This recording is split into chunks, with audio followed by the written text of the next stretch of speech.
In this video, we will go through the paper Dreaming as a Virtual Reality Delusion Simulator, Gaining Empathy Whilst We Sleep, which was published in 2022 by Melanie G. Rosen.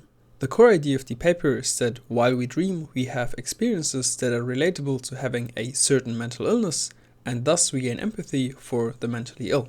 Now, why should we care for the mentally ill? Because we might say that public awareness is at an all-time high and stigma and discrimination are at an all-time low. And while it's true that public awareness is very high, studies found that between 2003 and 2011, the attitude towards people with mental disorders didn't change or even got worse. So what is empathy and how does it help improve the situation?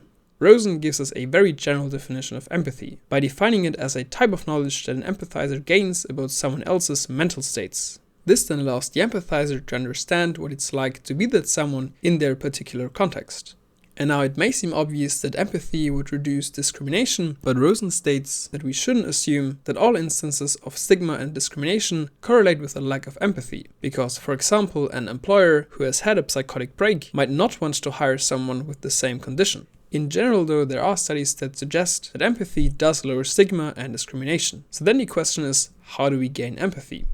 And so Rosen hypothesizes that empathizing requires, or at least is enhanced by, having experienced something similar to what the other person is experiencing. So for example, we could say that we can empathize with someone enjoying delicious food because we also ate maybe not the same food, but also some delicious food before and can thus relate. Rosen's hypothesis is supported by studies showing that VR can increase empathy. And using VR for this purpose is in line with the idea that direct experience enables better learning than getting information secondhand from a teacher.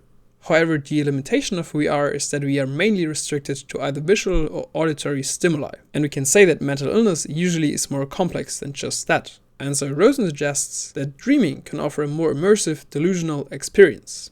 Empirical research has shown that dreams and psychosis, which may be a symptom of mental illness, share a similar experience of time, visual stimuli, disorientation, and the fabrication of false memory. Rosen gives us 3 specific examples of how particular dreams can be similar to delusions, namely the Fregoli, Capgras, and alien limb delusion. Starting off with the Fregoli delusion, which is the belief that a person, often a stranger, is a familiar person in disguise. This delusion is based on binding failures, which in a similar fashion are also very common to appear in dreams. One example from a dream report states that I was with my wife who is now dead. The curious thing is that she looked very young, but she looked different than I had remembered her.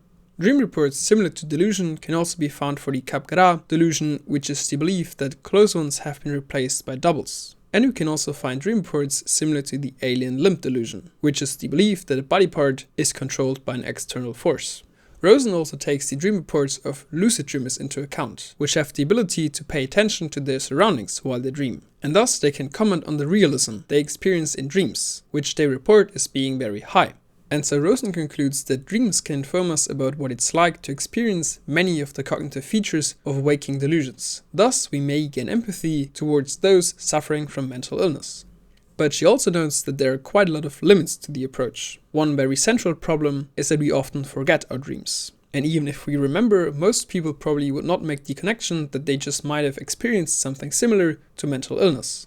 This could be solved by just making people aware. But of course, this sounds easier than done, because dream reports are often vague, and it could prove hard mapping dreams to a specific mental illness. This also ties into a bigger problem, which is that we cannot control what someone's dreaming, so we cannot just tell someone to dream about a specific mental illness. So that means it's just chance. And it gets even worse, because even if the luck is right, dreams cannot replicate all mental illness, because they're unable to capture the long-term features of some mental illnesses, such as depression. As a final limitation, Rosen talks about the aspect of social constraints, which usually come with mental illness, but it's hard to tell whether this is also true for dreams. So for example, in the real world, our social environment might contradict our beliefs coming from a mental illness, but while we dream, usually everything makes sense to some extent, at least before we wake up. And there's no one to tell us that, this or that seems kinda weird. And so Rosen states that even if we experience delusional thought patterns in our dreams, it's hard to tell whether dreamers accurately experience what it's like to be a delusional person in the real world.